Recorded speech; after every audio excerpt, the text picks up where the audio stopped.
Audace. Audace. Place à l'audace. Audace. Hello à tous, ici Chloé Genico et bienvenue dans mon podcast. Pour vous donner un avant-goût, je vous laisse découvrir cet extrait de mon nouvel épisode à venir dès demain matin. Faut savoir aussi que mon gynéco était pas là. Donc en fait, il l'avait appelé, mais il n'était pas sur place. Donc le temps qu'il arrive, c'était l'assistante qui était là. L'assistante que je connais pas, donc pas hyper rassurée. Et en fait, elle a pas réussi à faire poker face, quoi. Et donc j'ai vu qu'elle a commencé à paniquer. Et là, en 2 secondes, il y a 3 sages-femmes qui rappliquent dans la pièce. Et il y en a une qui me monte dessus et qui me fait... Non. Ouais. Donc, mais sauf que moi, je sais pas ce que c'est à ce moment-là. Et heureusement, j'ai envie de te dire, parce qu'en fait, j'ai laissé faire. Mais sauf que c'était vraiment une torture. En fait, de tout l'accouchement, moi, j'ai vraiment souffert parce que t'es un objet, quoi. On t'appuie dessus, on pousse vraiment sur ton ventre. Et en fait, on te demande pas si ça va. En fait, là, on pense que à sortir bébé de manière urgente. Et même, tu sais, Romain, quand on reparlait de l'accouchement, Romain, c'est vraiment la phase de l'accouchement qu'il a le plus traumatisé, quoi. Il était là, mais c'était de la maltraitance, quoi, vraiment, tu vois. Et donc, finalement, il sort et vraiment, la première image que j'ai d'Eliott est un peu trash parce qu'il avait le cordon qui avait fait 2 tours autour de son cou et autour du bras. Et il était tout bleu. Donc, pas de cri, tu vois. Et là, en fait, ils me mettent pas Eliott sur moi, ils l'embarquent, tu vois. Mais en fait, Romain de nouveau... coupe le cordon ? Non, pas le temps. Même pas, ok. Ouais. Non, ouais, je donc pense, urgence, quoi. j'ai un peu oublié, mais non, je pense que non, il a pas le temps, on lui propose même pas. Et en fait, heureusement, de nouveau, que c'est mon premier accouchement, que je suis pas trop renseignée. Ça m'a un peu protégée, parce que sur le moment, je me dis, bah, c'est normal, en Oui, c'est fait, ça. tu vois. Il faut les paramètres. Et donc, en fait, ils partent, et en fait, là, je l'entends crier dans le couloir. Et ils reviennent assez vite. Et donc, par après, il nous explique qu'il était vraiment en détresse et qu'en fait, ils ont X secondes pour le réanimer. Pour dégager les voies Voilà. aussi, peut-être. Et c'est ça. Et en fait, ils ont même pas eu besoin de faire le geste parce qu'en fait, quand ils sont arrivés dans le couloir, il a repris ses esprits, donc ils ont pu nous le ramener. Donc finalement, je l'ai eu directement en peau à peau, quoi, tu vois. Et alors, tomber in love ?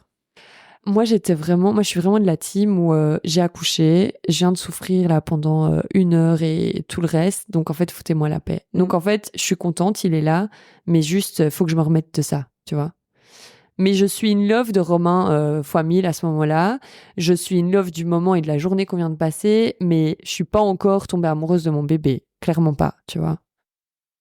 Et c'est postpartum ? Postpartum, plus dur que ce que j'aurais imaginé parce que, en fait, je pense que j'ai pas été très bien accompagnée au niveau de l'allaitement notamment. D'accord. Donc, en fait, Ça, t'étais renseignée ou pas ?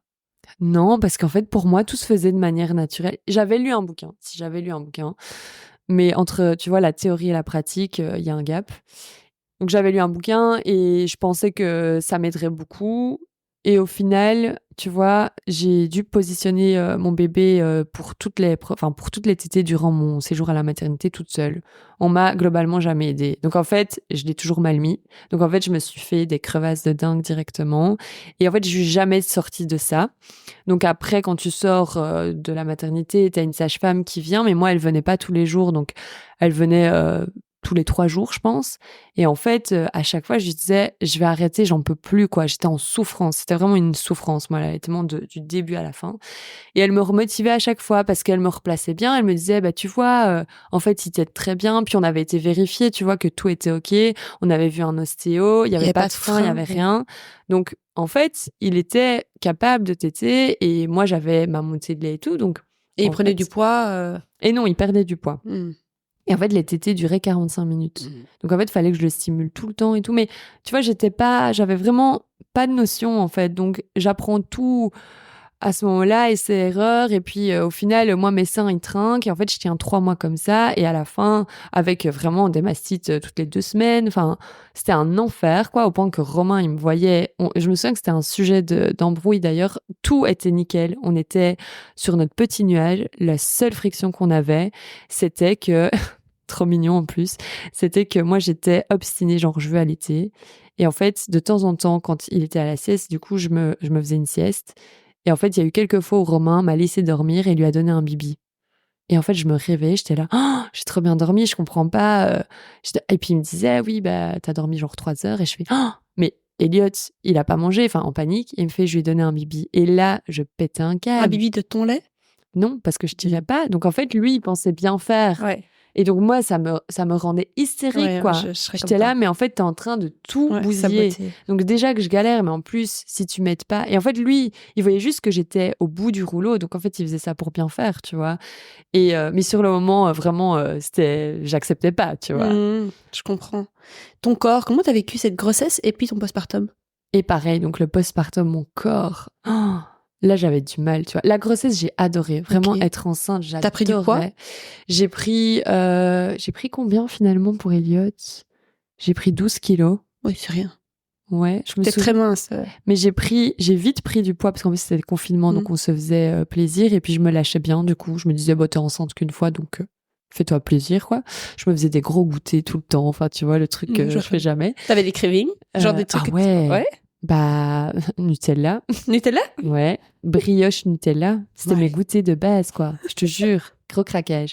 Au point que je pense que j'étais à 5 mois de grossesse. Et donc, tu vois, tu vas... Ouais. Non, pas diabète. Ça, heureusement, j'y ai échappé. Mais par contre,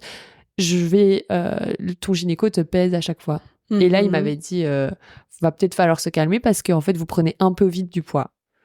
Et je l'avais même super mal pris. J'étais là, mec, je fais un peu ce que je veux. C'est ma grossesse. C'est une fois dans ma life. Laisse-moi faire mes goûters Nutella brioche, quoi, tu vois. Et puis, en fait, finalement, tu vois, j'ai pris 12, donc ça va. Tu vois. Oui, ça va. Ça va de fou.